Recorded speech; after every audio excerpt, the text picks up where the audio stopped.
नमस्कार, सुबह के 10 बजने को है, वक्त हो चला है अपना बिहार का। मैं हूं शुभे मिश्रा आपके साथ। चलिए करते हैं खबरों की शुरुआत।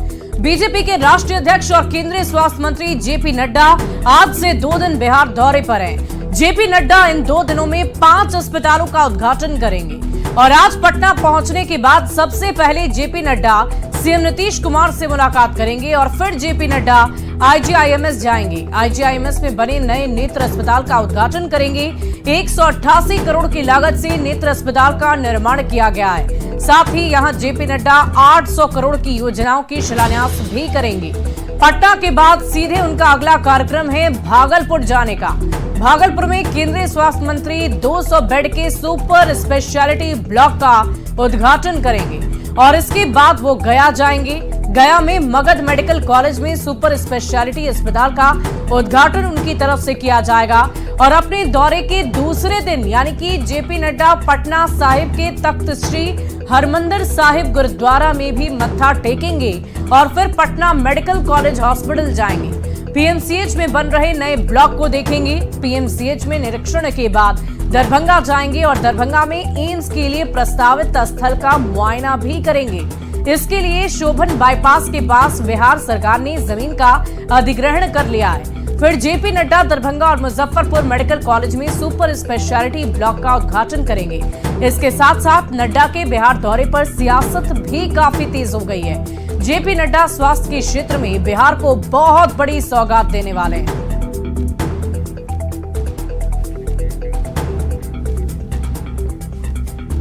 और जेपी नड्डा 2 दिवसीय बिहार दौरे पर हैं। स्वास्थ्य के क्षेत्र में बिहार को बहुत सारी बड़ी बड़ी सौगात देंगे। 5 अस्पताल का उद्घाटन उनकी तरफ से किया जाएगा। बीजेपी कार्यकर्ताओं के साथ नड्डा बैठक भी करेंगे और नड्डा सीएम नीतीश कुमार से भी मुलाकात करने के लिए पहुंचेंगे। तो कुल मिलाकर ये दौरा उनका कई मायनों में बहुत ही खास, बहुत ही महत्वपूर्ण है। लेकिन इन सब के बीच नड्डा के दौरे पर सियासत काफी तेज हो गई है। विपक्ष नड्डा के दौरे पर लगातार निशाने साध रहा है। विपक्षी दलों का ये दावा है एनडीए का एजेंडा सेट नहीं हो पाएगा। एनडीए की तरफ से ये दावा किया जा रहा है कि बिहार का विकास एनडीए की पहली और प्रमुख प्राथमिकता है। बिहार को बहुत बड़ी सौगात मिलने जा रही है। जनता चुनाव में एनडीए को आशीर्वाद देगी, इसकी चर्चा बार बार की जा रही है। आपको बता दें कि जेपी नड्डा के इस दौरे को लेकर सियासी गलियारों में चर्चाओं का बाजार गर्म है। एक तरफ जहां विपक्ष कह रहा कि इन दौरों से, इन सौगातों से बिहार की जनता को फर्क नहीं पड़ता, तो एनडीए ये कह रहा है कि बिहार की जनता उन्हें आशीर्वाद जरूर देगी। मिशन 2025 को लेकर नड्डा का दौरा कई मायनों में बहुत अहम, बहुत खास है और बिहार को बहुत बड़ी सौगात मिलने जा रही है। एनडीए का 2025 का एजेंडा लगभग सेट बताया जा रहा है। बिहार को विशेष पैकेज मिला है और अब अस्पतालों की सौगात भी मिलने जा रही है।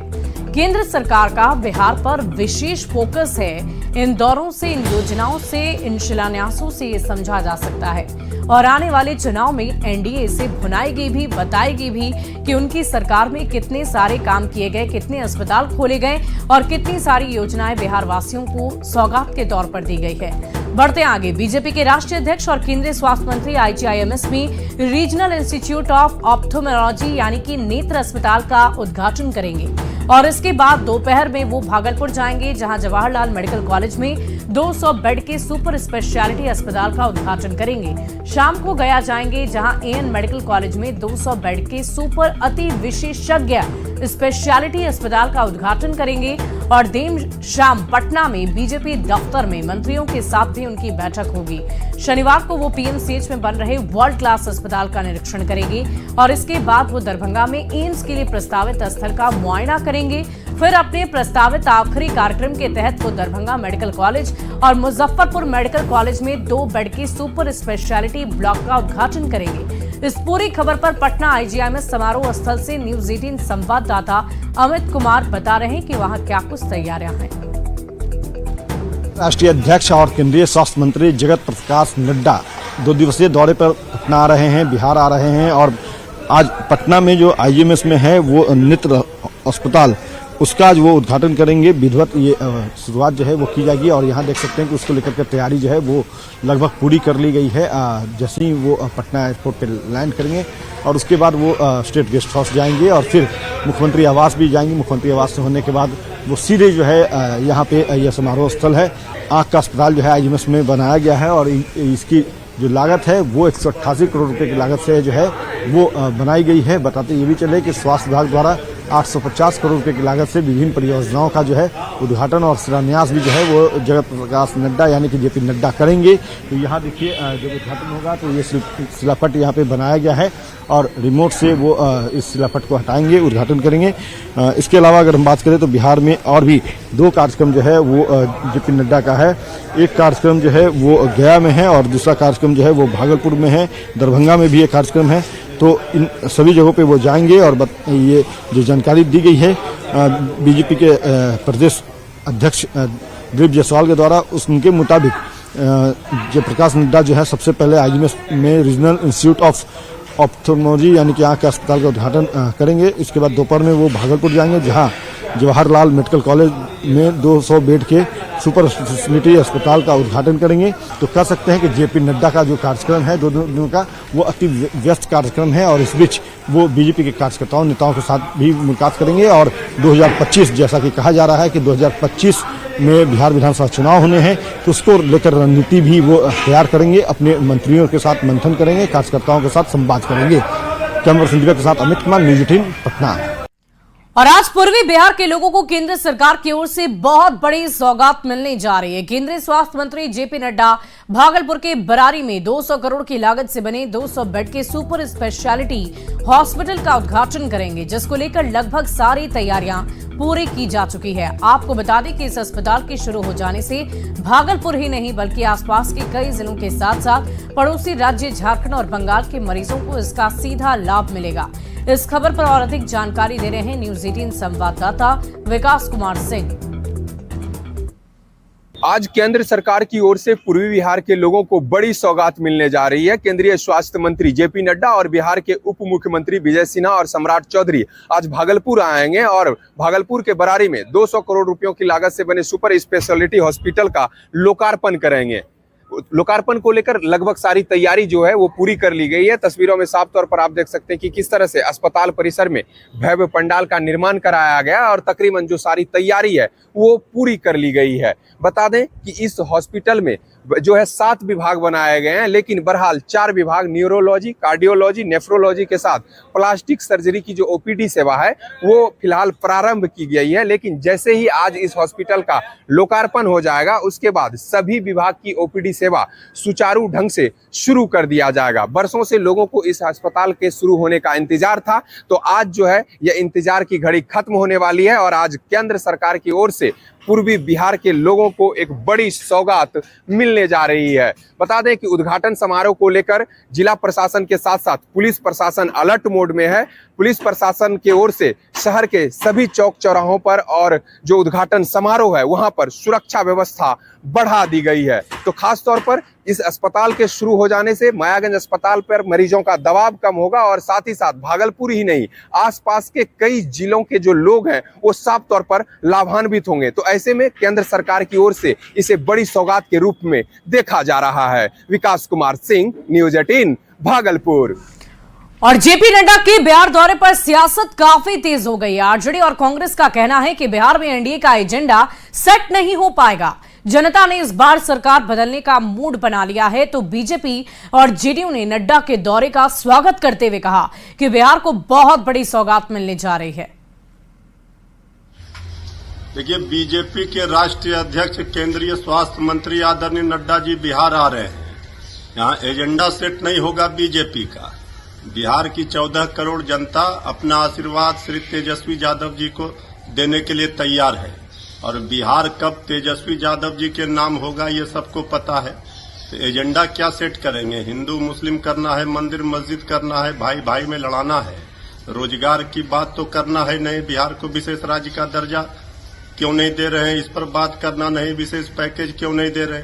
देखिए, नड्डा आए या मोदी आए, बिहार की जनता ने अपना एजेंडा सेट कर लिया है। बिहार में 2025 में बदलाव होकर रहेगा। ये जो डबल इंजन की सरकार बिहार में चल रही है नीतीश कुमार जी के नेतृत्व में, 2025 में इस सरकार को जनता ठिकाने लगाएगी। भगवत गीता के श्लोक की पहली पंक्ति है, कर्मण्येवाधिकारस्ते मा फलेषु कदाचन। कर्म करना ही हमारा अधिकार है, उसके फल की चिंता करना व्यर्थ है, लेकिन अच्छा कर्म का फल भी अच्छा ही होता है। भाजपा ने सत्ता को सिर्फ जनता की सेवा से जोड़कर देखा है। केंद्रीय स्वास्थ्य मंत्री आदरणीय जेपी नड्डा जी का 2 दिवसीय बिहार दौरा भी उसी कड़ी का हिस्सा है।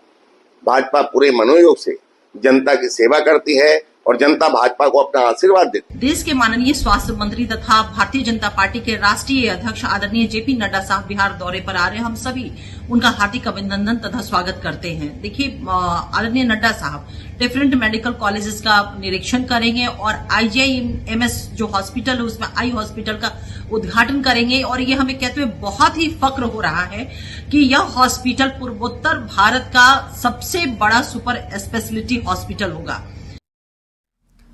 एनआरसी को लेकर केंद्रीय मंत्री गिरिराज सिंह ने बहुत बड़ा बयान दिया है। उन्होंने कहा कि अब बिहार और दिल्ली समेत पूरे देश में एनआरसी की जरूरत है। अगर एनआरसी लागू नहीं हुआ और कानून नहीं बना तो भारतवंशी ही खत्म हो जाएंगे। पूरे देश में इसकी जरूरत पड़ गई है। पूरे देश में, मैं बिहार से आता हूं, बिहार के 4 जिले ही नहीं बल्कि पूरे बिहार में, पूरे देश में, दिल्ली के अंदर एनआरसी की जरूरत है। अगर एनआरसी नहीं लगा, कानून नहीं बना तो भारतवंशी ही यहां खत्म हो जाए। और वक्फ बोर्ड को भी केंद्रीय मंत्री गिरिराज सिंह ने बहुत बड़ा बयान दे दिया है। उन्होंने कांग्रेस पर निशाना साधते हुए कहा कि कांग्रेस सरकार ने जमीन हड़पने के लिए बोर्ड को सर्टिफिकेट दी थी। उन्होंने वक्फ की संपत्ति बढ़ने को लेकर भी सवाल उठाए। क्या कुछ कहा है, आपको सुनवाते हैं।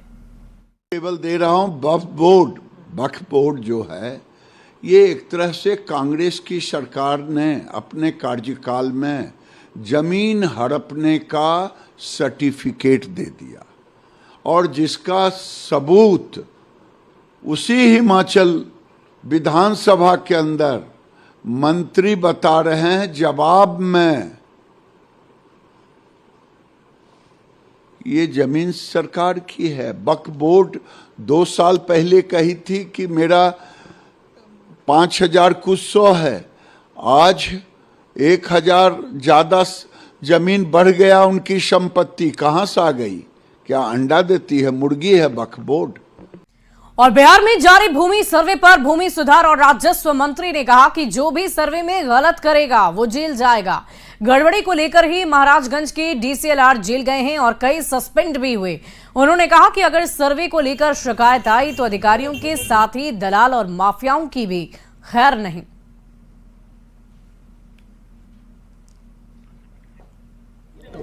तो देखिए, मंत्री की तरफ से इस बात की चर्चा पहले भी की जा चुकी है। इस दरमियान उन्होंने अपना मोबाइल नंबर, मेल आईडी भी जारी किया और ये भी कहा कि अगर किसी तरह की कोई शिकायत है तो आप इस पर कर सकते हैं। अधिकारी, दलाल, माफिया जो भी ऐसा करेंगे उन्हें बख्शा नहीं जाएगा। जो अधिकारी, जो कर्मचारी भ्रष्टाचार में या किसी भी तरीके से लिप्त पाए जाएंगे उनकी खैर नहीं है। और अब सुधार शुरू हो गया है। निचले स्तर पर कुछ दलाल लोग, जमीन माफिया लोग कोशिश करते थे, अब उनको भी पता लग गया है कि धीरे धीरे अब उनका भी खैर नहीं है। और पटना एयरपोर्ट में यात्रियों की बढ़ती संख्या को देखते हुए लगातार सुविधाओं का विस्तार किया जा रहा है। अब पटना एयरपोर्ट पर आज से डीजी यात्रा ऐप के माध्यम से यात्री यात्रा कर सकेंगे। अब यात्रियों को लंबी लाइन में नहीं लगना पड़ेगा। डीजी यात्रा बारकोड के माध्यम से और फेस बायोमेट्रिक के तहत ये काम करेगा। इसके लिए लोगों को सिर्फ कोड को स्कैन करना है। इसके बाद बिना किसी पेपर दिखाए आप आराम से अंदर जा सकते हैं। पटना एयरपोर्ट से यात्रा की शुरुआत करने वाले यात्रियों के लिए आज एक बेहतर खबर है। आज से जो है पटना एयरपोर्ट पर डीजी यात्रा का शुभारंभ होगा। ये जानकारी जो है वो एयरपोर्ट अथॉरिटी की तरफ से दी गई है।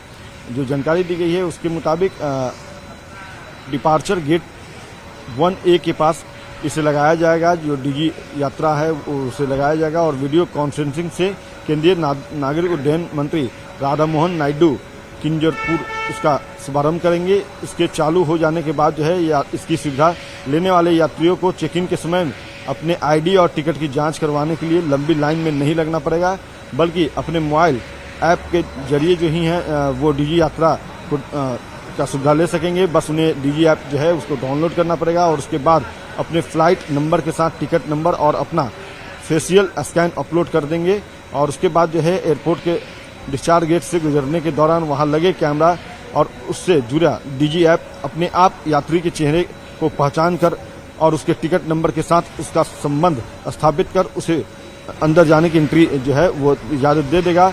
इसके चेकिंग के वक्त लगने वाले समय और परेशानी से यात्रियों को जो है वो राहत मिलेगी। तो देख सकते हैं यहाँ पे डीजी यात्रा यहाँ लगने हैं। प्रस्थान गेट संख्या 1 की तस्वीर मैं दिखा रहा हूँ और यहीं पे वो डीजी यात्रा लगेगा, जो ऐप है वो लगेगा और इसका फायदा जो है यात्रियों को मिलेगा। तो इसको लेकर के चूंकि विधिवत उद्घाटन जो है वो केंद्रीय नागरिक उड्डयन मंत्री करने वाले हैं, तो कह सकते हैं कि शुभारंभ होने को लेकर के जो तैयारियां हैं वो पूरी हो चुकी है। फूल माला जो है गेट पे लगा दिए गए हैं। बस इंतजार है उस वक्त का जब केंद्रीय नागरिक उड्डयन मंत्री जो है वो दिल्ली से वीडियो कॉन्फ्रेंसिंग के माध्यम से अपने कार्यालय में बैठे बैठे जो है इस डीजी ऐप का जो है वो शुभारंभ करेंगे। कैमरा पर्सन दीपक के साथ अमित कुमार, न्यूज़ 18 पटना। और भागलपुर के सब्बौर प्रखंड के निचले इलाकों में सैकड़ों ग्रामीण कटाव से काफी परेशान हैं। गंगा का जलस्तर बढ़ने की वजह से कई गांवों पर खतरा मंडरा रहा है। गांव वालों का साफ कहना है कि कटाव रोधी काम धीमी गति से किया जा रहा है। मौके से और अधिक जानकारी दे रहे हैं न्यूज़ 18 संवाददाता विकास कुमार सिंह।